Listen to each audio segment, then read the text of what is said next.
Tidak mungkin dibimbing jalan yang terang tadi kalau kitanya belum layak, nggak bakal. Al-inzidab kita belum nyampe, ketertarikan kita, keterpesonaan kita terhadap Allahnya belum pada porsi yang tepat. Dibimbing nanti siapa ya? Bagaimana, berbahaya malah tadi nantinya akhirnya masjidnya tadi wali masjidnya nanti setonia bahaya lagi, nyebarin lagi yang model aneh-aneh lagi yang tidak sesuai dengan syariat.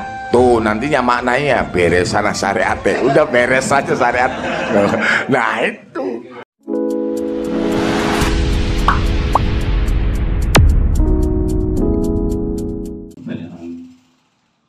karena waktu yang udah mepet, saya singkat aja ke intinya. Mungkin mudah-mudahan dalam kesempatan ini ada satu obat dari Nadum Sehuna yang membuka titik terang supaya jamaah Sadatain tidak cerai-berai. Itu intinya. Banyak pemahaman Abah A, Abah B, dan Abah C. Itu sangat mengkhawatirkan. Mudah-mudahan dalam kesempatan ini saya akan bertanya kepada Abah Ali Ausad begini, yang ahlinya tentang nadom, satu nadom. Mudah-mudahan nadom ini kalau dikaji benar-benar harganya seperti harga berlian.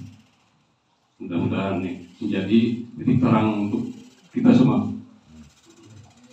Mungkin penasaran nadom yang mana yang kira-kira bisa membuka cahaya jamaah Sadatain khususnya Kota Sukabumi dan sekitarnya untuk bersama-sama berjuang dari satu komando pusat, ya, yang mana pusat yang haknya gitu.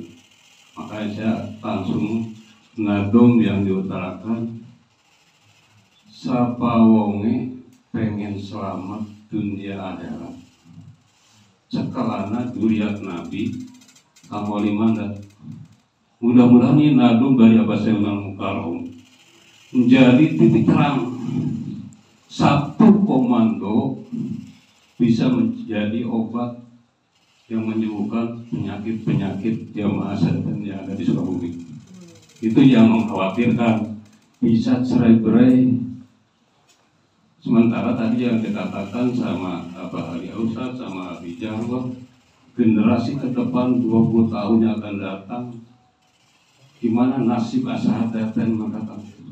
Nah, kalau tidak dari sekarang, mumpung kesempatan kita dapat berkumpul bersama dalam satu wadah, kita tujuannya memajukan, menyatukan satu komando, satu arah. Kalau tidak satu arah, ya apa boleh buat, cerai-berai. Rupanya demikian. Mudah-mudahan ada jawaban yang memuaskan. Pertanyaan dari Abah Yusuf, bagaimana agar dapat titik terang mungkin agar jamaah supaya tidak bercerai-berai? Bisa langsung dijawab mungkin Abah? Yang lain dulu. Yang lain dulu. Silakan. Untuk yang jamaah yang akan menanggapi pemaparan Abah tadi. Belum kamu tujuh. Oh, dari Abah Ujang. Oh enggak. Kami hormati dan kami muliakan Abah Ali Ausad bin Yahya Al-Habib Salim bin Jindan yang kami hormati, Al-Habib Eri Alkam, dan para ustadz yang hadir serta jamaah sekalian yang saya hormati. Kami atau saya mewakili generasi mungkin di atas 50, Pak. Generasi Indomie, generasi instan. Di mana generasi instan itu pinginnya yang gampang-gampang, Pak. Kalau suruh ngaji liar kayaknya. Artinya begini, kalau hari ini Ibnu Athaillah pernah mempunyai sebuah bentuk bentuknya mungkin dulu itu fatwa-fatwa beliau yang sekarang hari ini mungkin dibukukan menjadi Al-Hikam. Dan tidak serta-merta saya yakin dulu itu menjadi sebuah kitab ya. Tidak mungkin langsung tiba-tiba membuat kitab, tapi bentuknya itu sebelum jadi kitab itu ada sebuah kata-kata dulu. Ada proses untuk menjadi sebuah kitab, mungkin seperti itu. Mungkin seperti itu. Nah, hari ini kita membaca nadom selaku orang Sukabumi dan sekitarnya bisa saja menjadi artinya itu yang menjadi berbeda. Contoh begini, ada nadom yang pernah saya baca, mungkin salah ya, kalau salah mohon dikoreksi. Saya Erwin, ayu batur beresane syariate kang wis beres pasti nemu hakikate. Nih, beresan bahasa Sunda itu ya udah diberesan, gak usah pakai syariat katanya.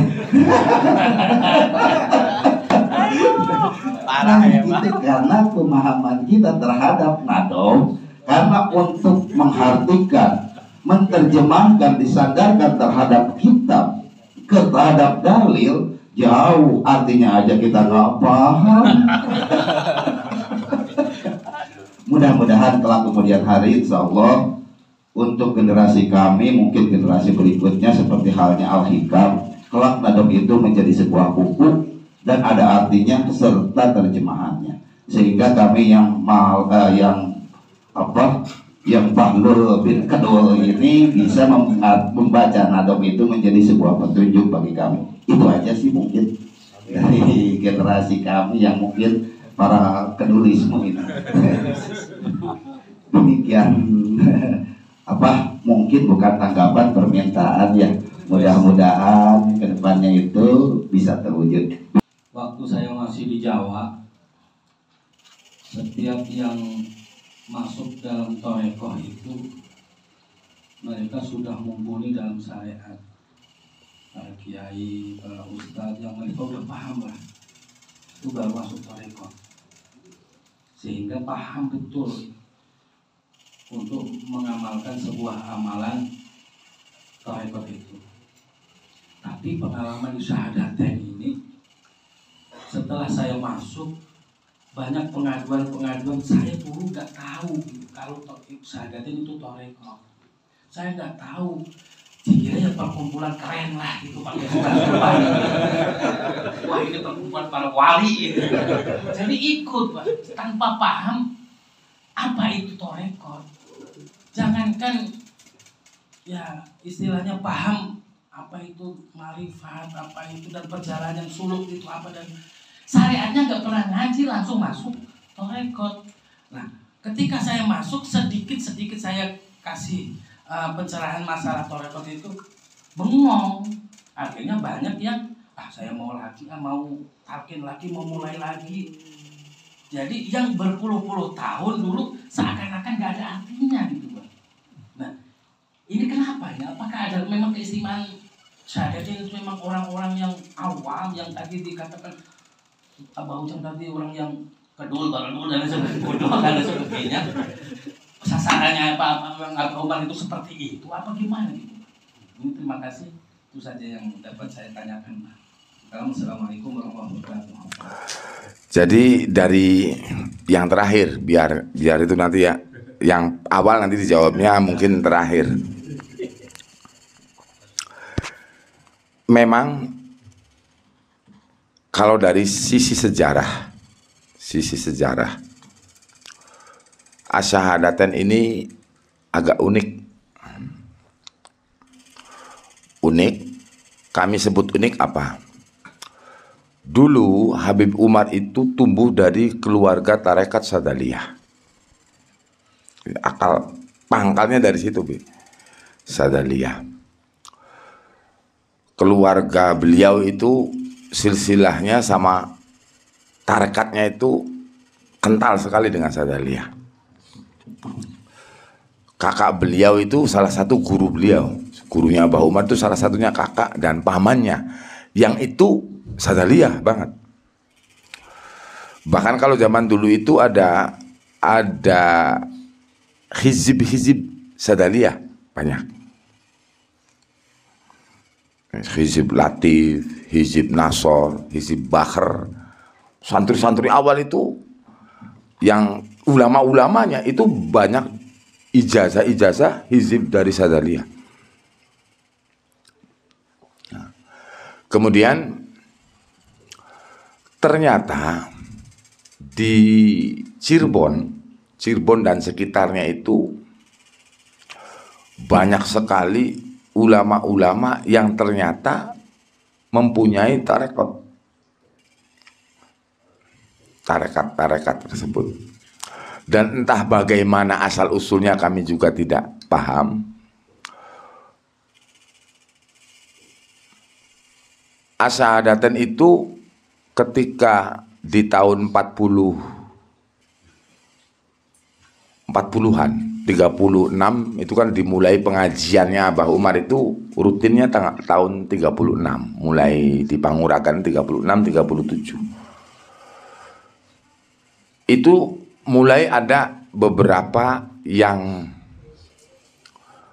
dulunya mungkin dianggap zikir khusus di kalangan keluarga Abah Umar, seperti Allahumma bijahi,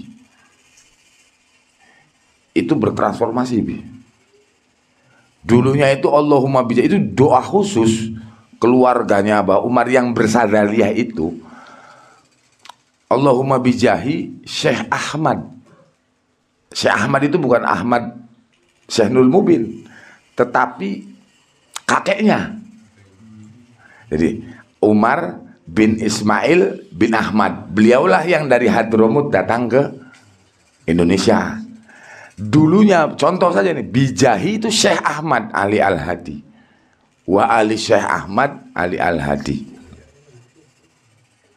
Kemudian ketika oleh Habib Umar, justru itu akhirnya diamankan. Dulunya wirid khusus, Habib Umar mengamkan, meringankan itu. Meringankan menjadi Allahumma bijahi Adam, Nabi yang 25 itu. Itu rahasia, repot itu sudah. Dan ternyata akhirnya dari banyak zikir-zikir yang tadi bisa jadi motivasi masuk asyhadatan, dulunya keren juga itu. Kita harus akui itu. Ada sebagian kelompok, tapi sebagian ulama ahli tarekat pada waktu itu akhirnya dengan wirid-wirid yang agak tidak umum gitu, kemudian akhirnya mencari.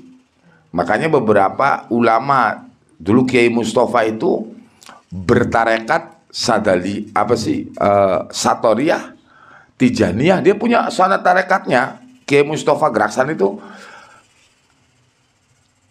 Satoriyah, kemudian Tijaniyah. Dia juga punya sanad Asmaul Husna. Bahkan dulunya Asmaul Husna itu dibikin jurus untuk Kanuragan, karena dulu kan masih zaman-zaman Belanda kayak gitu, dengan Ya Hayu, Ya Aliyu, Ya Maliyu, Ya Wafiyu, itu 9 asma itu. Nah, kemudian ingat dari pesan kakek-kakeknya dulu, nanti katanya ada habaib bernama Umar. Nah, dari Ki Abdullah Lebu gitu. Makanya Ki Abdullah Lebu, konon katanya, kami sendiri belum itu, tapi itu sangat kuat. Sehingga dari ulama-ulama itulah yang memang ulama-ulama itu punya murid banyak kalangan umum am. Karena ulamanya mengikuti Abah Umar, Habib Umar, sehingga bawa segerbong-gerbongnya. Artinya dulunya sih ibaratnya lokomotifnya ikut, akhirnya gerbongnya ke bawah. Jadi disitulah salah satu kenapa akhirnya berkembang cepat. Jadi sampai akhirnya di tahun 40 merdeka, tahun 45 itu sudah luar biasa. Kemudian zaman pergerakan revolusi itu Hizbullah. Kalau di Jawa Barat kan pejuangnya Hizbullah, rata-rata Hizbullah itu berlindung ke Abu Umar. Nah, kalau mereka mungkin kan sudah banyak hizib tuh. Kalau orang punya perang, biasanya perang itu sudah bekal hizib dari ulama kiai-kiainya itu. Bahwa kemudian mungkin di antara hizib-hizib itunya itu memang ada ikatan tertentu. Sehingga ketika masuk merdeka, pergerakan, banyaklah tuh pejuang-pejuang masuk ke Syahadaten, bahkan akhirnya berdampak Abu Umar pun 3 kali dipenjara oleh Belanda, sekali oleh Jepang. Artinya, jadi kalau dari sisi sejarahnya, kebanyakan tarekat memang dari Arab ya, kebanyakan. Ada yang dari Afrika, Maroko. Itu kalau Sadaliyah kan asal usulnya di Maroko. Syekh Abu Hasan As-Sadali kalau hak Sayyid dari daerah Maroko Maghribi. Hijrah ke Mesir berkembang Sadaliyah. Nah, Habib Umar ini memang syahadat sholawat itu memang lahir di sini di Indonesia. Jadi tarekat lokal ini tuh, tarekat lokal lah intinya itu. Tarekat lokal. Mungkin ini tidak akan memuaskan jawaban pertanyaan Abi. Tapi karena dari sejarahnya seperti itu. Hanya saja ketika zaman Habib Umar itu banyak karomah waktu itu. Jadi nggak ngaji nggak apa. Ketika ada satu dialog atau apa, ini tiba-tiba seseorang itu langsung ngerti kitab ini halaman sekian dalil-dalilnya ini. Sehingga yang tidak suka semakin tidak suka, yang pengen keren tadi, wah itu tukang becak kan gitu, tukang dok, mas kusir kok sama ulama setempat ya karena ulama juga sama kan, kadang sebagian karena belum paham akhirnya sanksi kan, masa Abu Umar misalnya belum haji pakai jubah sorban, zaman itu kan asing, kamu masa sholat misalnya salah satu yang khas-khasnya itulah intinya baca sholat setelah sholat bacanya syahadat kan gitu. Itu dijawab oleh kusir yang nggak ngaji, sapina acan gitu. Tapi ketika berdialog itu tahu nih kitab ini halaman sekian, kok baca ini, kok pakai ini hadisnya di kitab ini, ngutip. Ini ahli luar biasa. Akhirnya temen-temennya apa ini ya sama-sama nggak ngerti ngajinya, ikut gitu tuh. Makanya ketika orang yang datang di Habib Umar, pengen apa kamu kesini? Saya pengen pinter Pak. Bukan kesini, sana ke kiai kalau pengen pinter katanya itu. Karena memang kalau dari sisi Habib Umar sendiri memang Alawiyah, keturunan Rasulullah. Memang tarekat Alawiyah itu sangat ringan. Itu yang jadi masalah. Jadi di sana ada unsur Alawiyahnya, Bi. Jadi ijazah ringan. Itu sholawat kan banyak Alawiyah kan gitu. Dan itu memang digemari juga di kalangan masyarakat Indonesia sekitarnya. Beda dengan tarekat-tarekat yang dari Arab itu memang kebanyakan yang mengikuti para ulama yang sudah paham betul bertarekat itu seperti apa. Kalau di Asyhadaten tadi asal usulnya memang yang itu ikut ulama dulu dari pesan kasaf ulama terdahulunya. Jadi Abu Umarnya belum lahir, kakek-kakeknya sudah kasaf.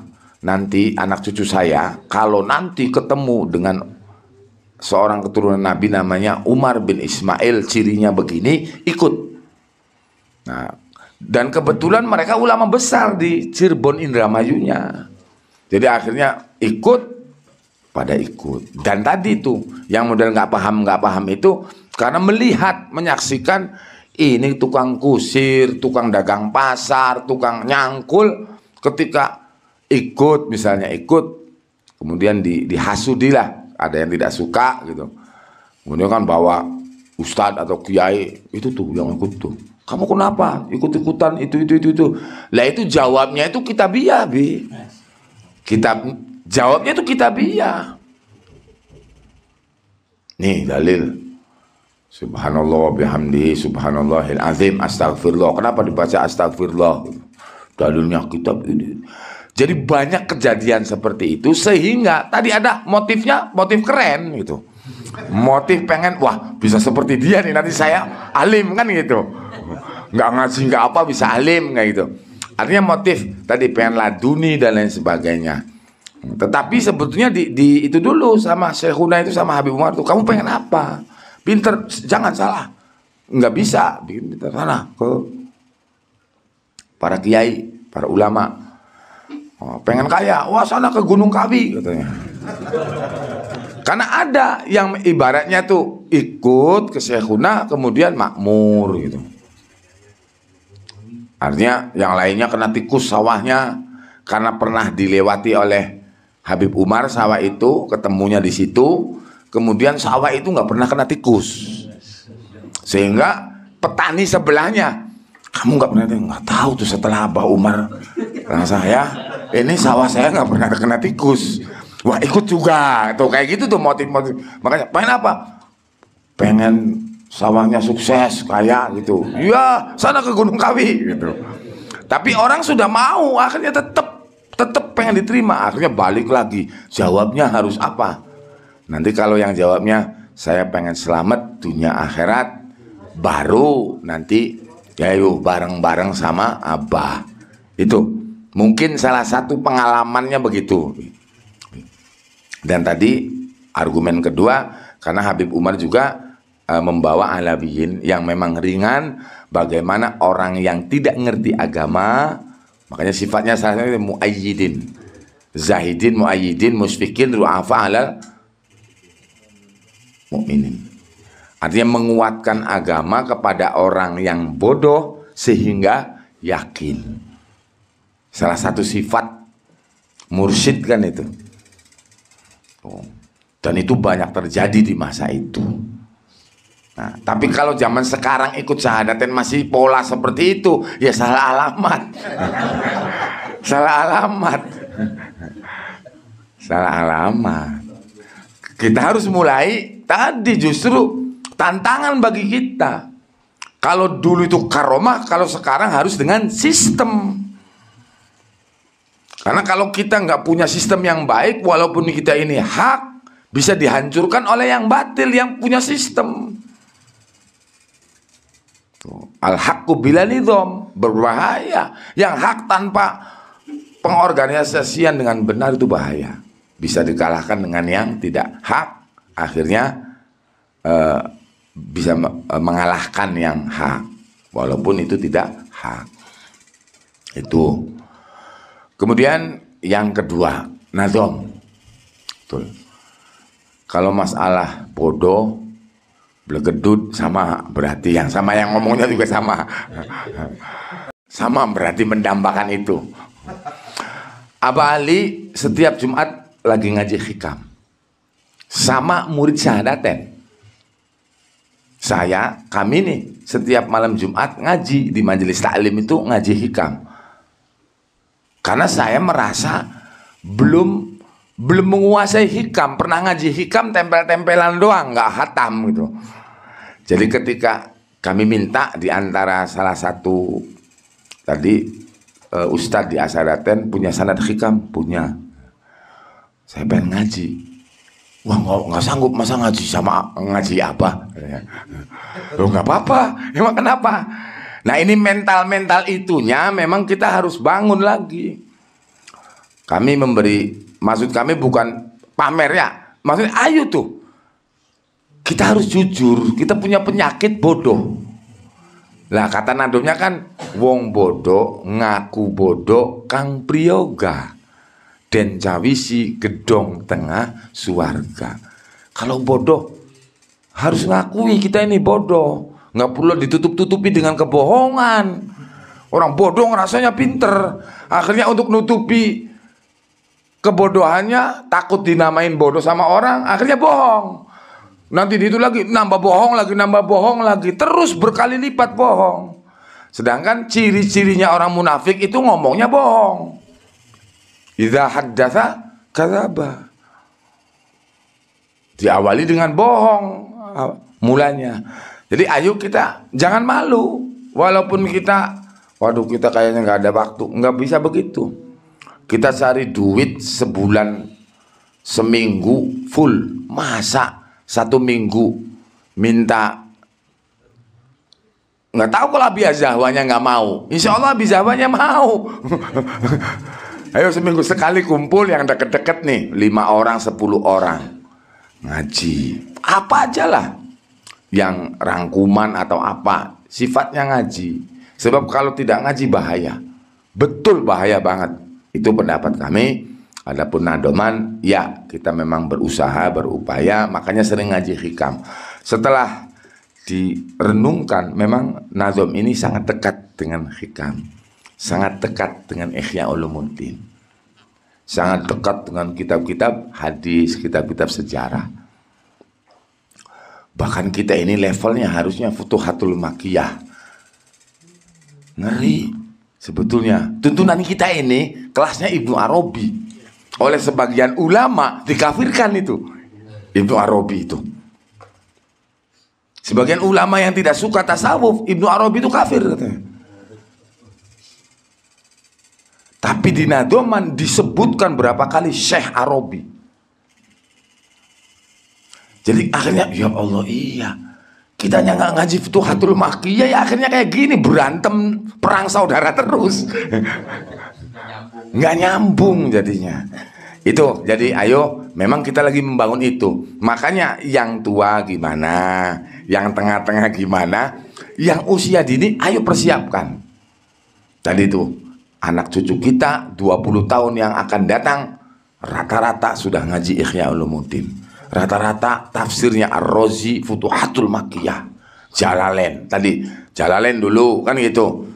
Nah, udah kalau bisa Qurtubi, syukur-syukur nanti ada yang tadi Ar-Razi, nanti Futuhatul Makkiyah, Ibnu Arabi. Itu memang tahapan kita. Kita nggak mungkin, tapi anak cucu kita, kenapa nggak kita tutup kemungkinannya? Karena kalau ingin mengerti syahadaten yang sejatinya, memang dari sana kita harus carinya. Baru nanti kita dapat bimbingan dari mursyid. Nah, nanti nyangkut dengan yang ini. Kalau kitanya layak, maka baru dapat bimbingan. Tarekat juga berlaku seperti itu, Bi. Tidak mungkin dibimbing jalan yang terang tadi kalau kitanya belum layak, nggak bakal. Al-inzidab kita belum nyampe, ketertarikan kita, keterpesonaan kita terhadap Allahnya belum pada porsi yang tepat, dibimbing nanti siapa ya? Bagaimana berbahaya malah tadi nantinya akhirnya masjubnya tadi wali masjubnya nanti syaitonnya bahaya lagi, nyebarin lagi yang model aneh-aneh lagi yang tidak sesuai dengan syariat. Tuh nantinya maknanya beres sana syariat, udah beres saja syariat. Nah itu penyakit kita memang. Beres sana syariat itu nantinya diplesetin. Bagi kita yang udah itulah susah, nggak usah syariat katanya. Yang penting hakikat. Bagaimana kita tahu? Ya hakikatnya setan juga sangat mengerti hakikat. Kita ini syariat, berujung syariat adalah tarekat. Setelah kita menggali ilmu syariat, ketika bertarekat akan baik, sesuai. Ketika syariat kita buruk, maka untuk bertarekat berat. Kita sulit untuk tahajud, karena kita syariatnya nggak cukup. Untuk istiqomah duha tahajud berat nggak? Berat, karena syariatnya nggak cukup. Nggak ngerti bagaimana utamanya tahajud, istiqomah tahajud, nggak ngerti. Kemudian ancamannya orang yang lalai terhadap tahajud, itu karena kita nggak ngaji syariat, makanya kita lemah dalam bertahajud. Coba kalau tahu, kemudian kitanya yakin tadi akalnya jalan, ngaji, tahu dalilnya, tahu keutamaannya, tahu berbahayanya apabila tidak dilakukan. bagi orang-orang yang mengaku sedang bertarekat meninggalkan tahajud, apa nanti berbahayanya? Maka nggak akan berat, karena itu kebutuhan, sudah bukan tuntutan. Kebutuhan kita adalah bertahajud, kebutuhan kita adalah berzikir, kebutuhan kita adalah duha, kebutuhan kita. Jadi kita nggak lebih taat kepada leader kita, kepala personal kita, ketimbang taat kepada Allah akhirnya.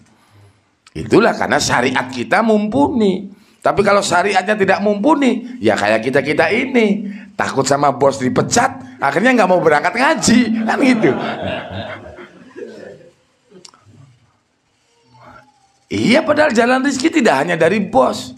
Bos itu hanya jalan saja, hakikatnya kan dari Allah. Tadi tuh yang kerja siapa? Ngerasa kita semua, yang dagang kita, yang punya modal kita. Ya Fir'aun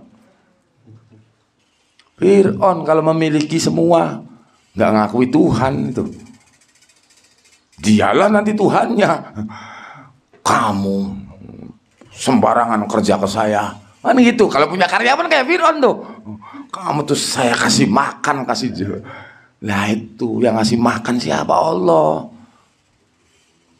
Jadi kita ini ayo pelan-pelan, tapi jangan putus asa. Tadi Alawiyah itu sangat memudahkan. Asal kita mau nurut, mau terus ada perkembangan, bergerak, jangan mau surut, insya Allah bimbingan itu akan datang.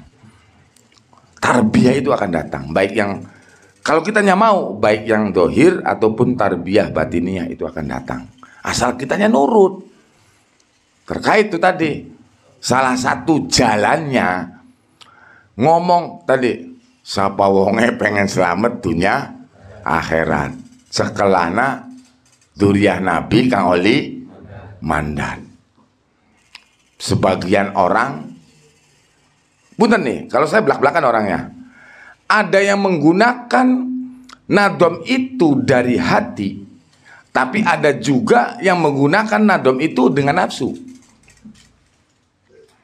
Jangankan nadom, Quran kalau dibaca, ditafsiri dengan hawa nafsu, itu terjadinya perang saudara.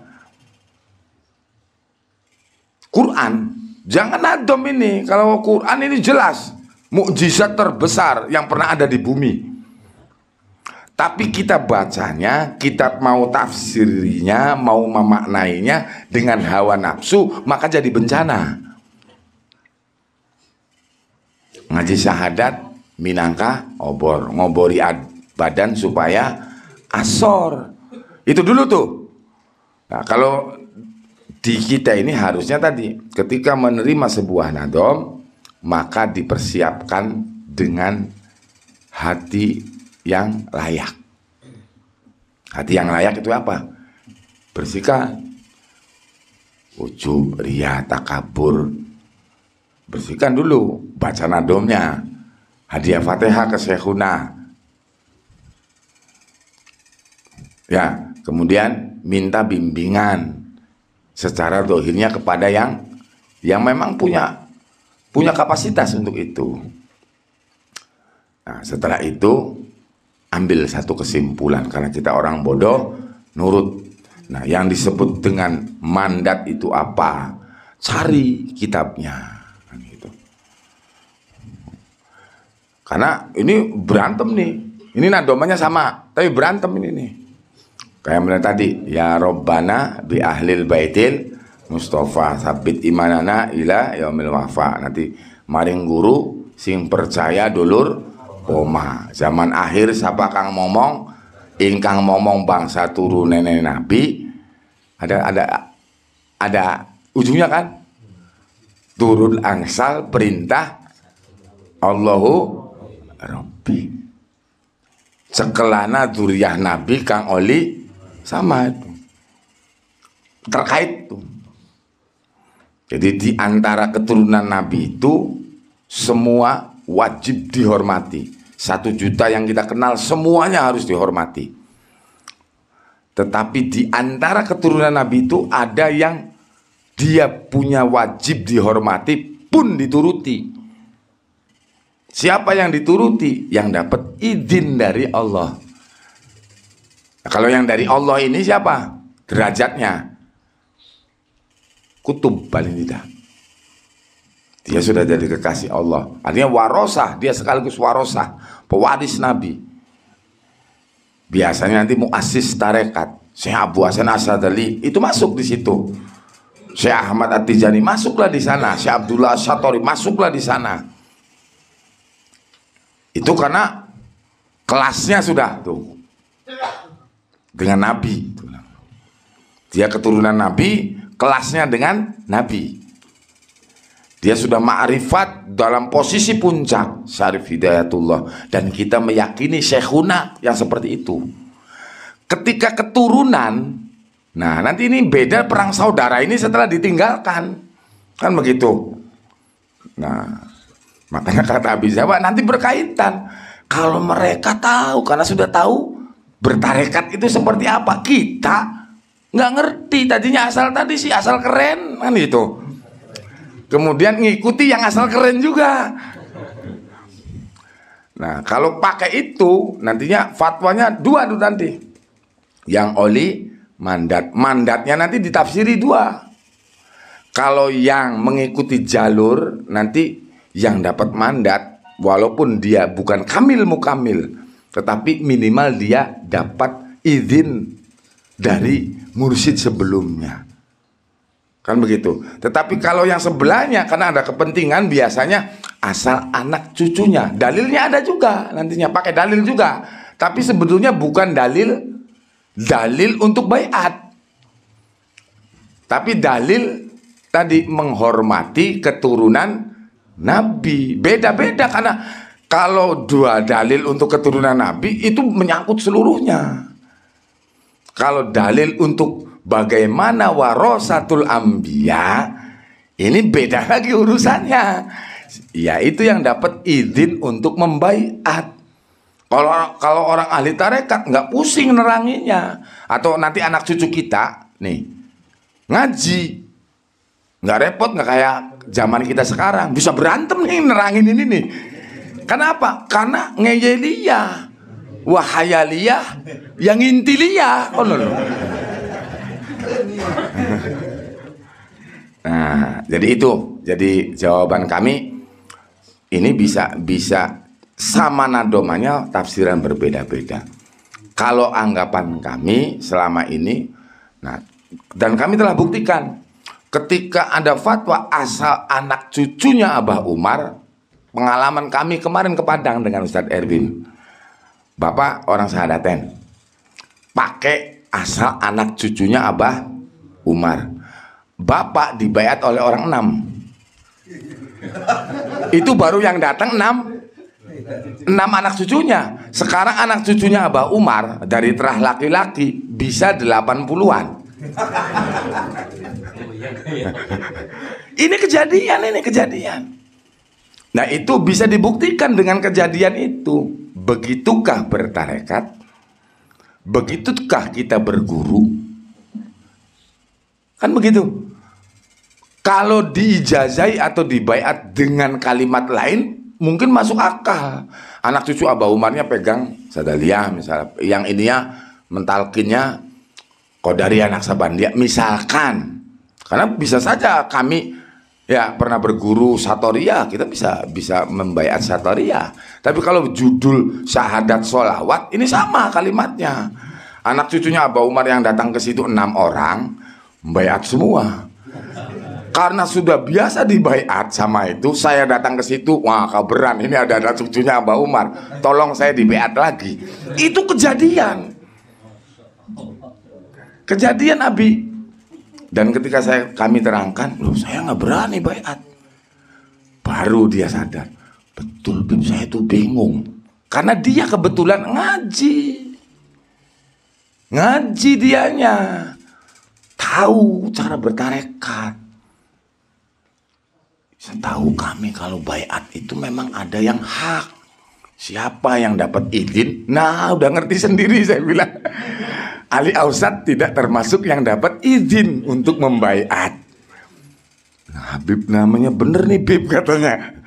Jadi saya nggak dibaiat lagi. Enggak. Ente kalau nanti dapat, saya nanti anak saya ada 4 nih. yang laki-laki.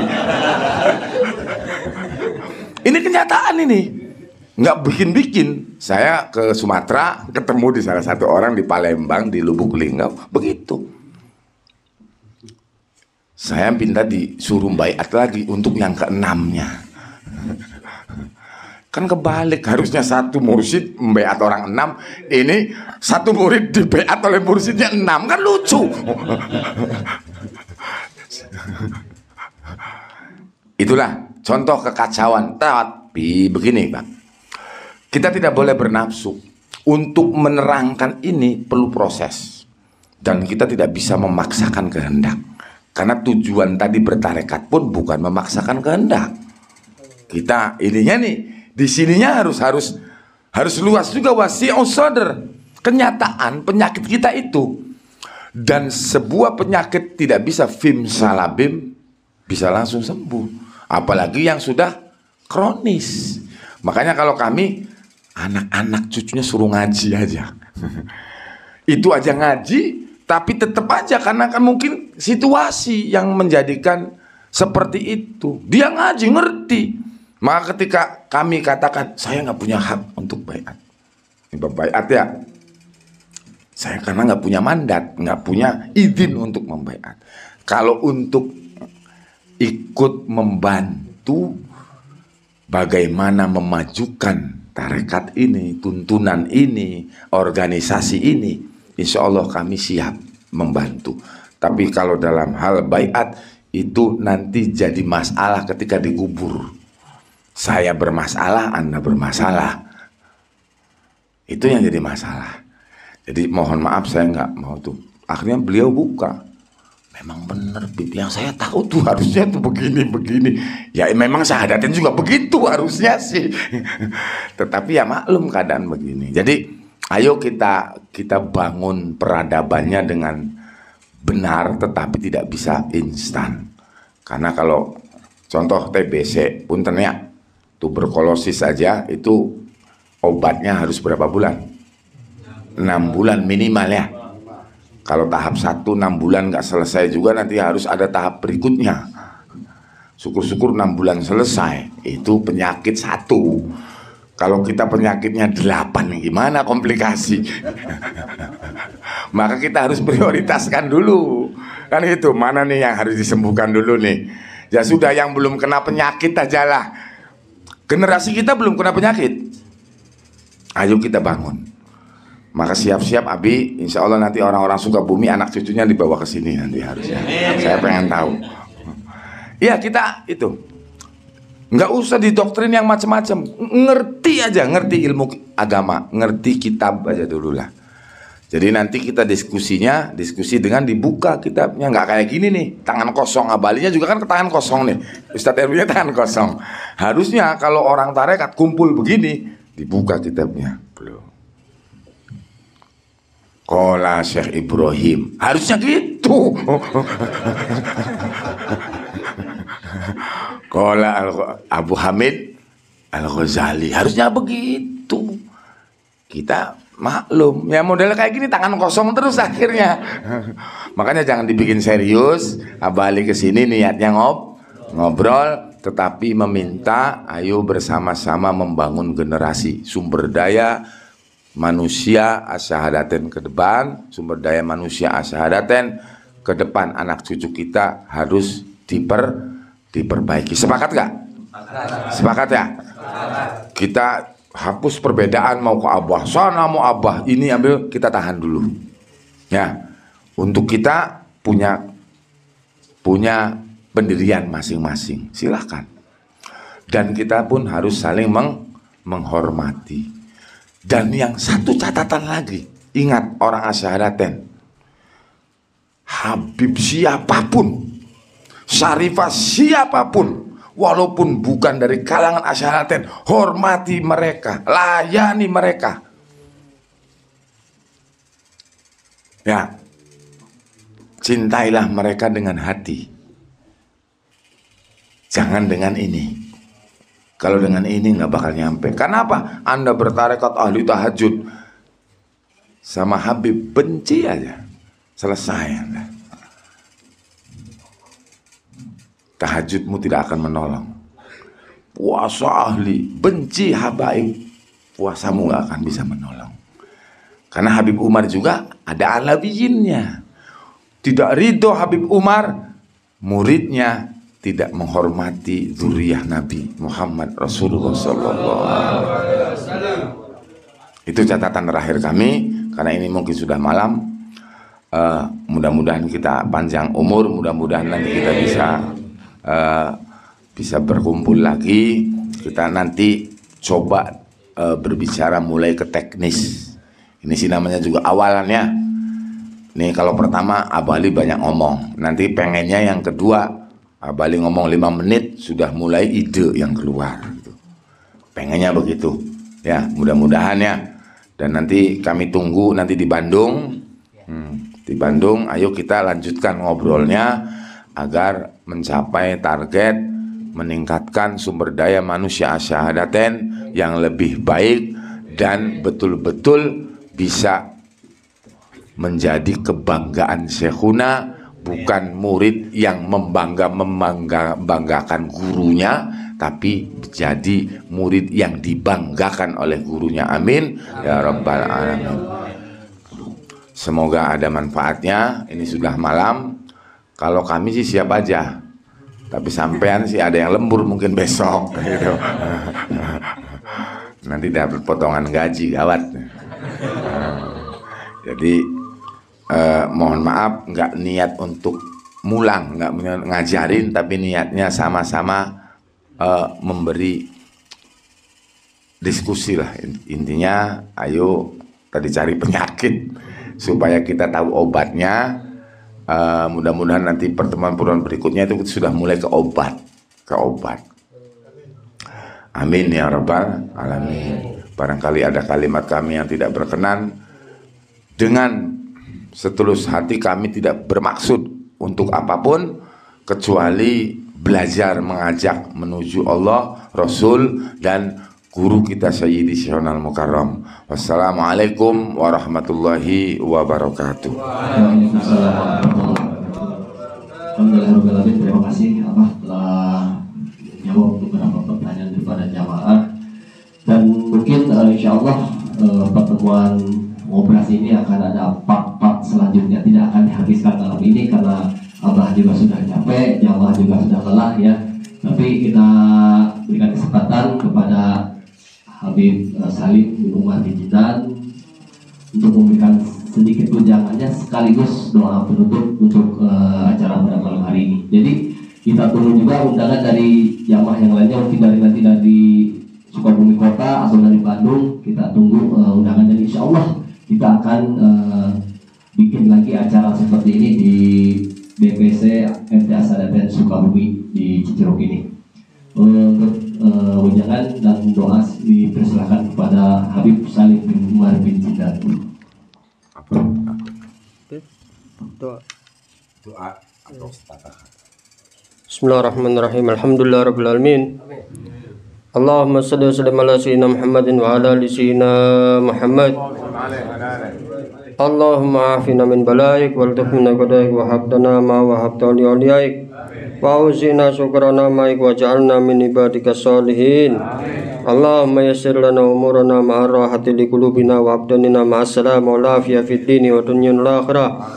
Allahumma inna nas'aluka ziyadatan fid din wa barakatan fil umur wa sihatan fil jasad wa sihatan fil rizki wa taubatan qabla al maut wa syahadatan al maut maghfiratan ba'da al maut wa afwan dal hisab wa amanna ladab al jannah wa arzuqna nadra ila wajhil karim ya rabbana la tuzigh qulubana ba'da idh hadaytana wa hab lana min ladunka rahmah innaka antal wahhab.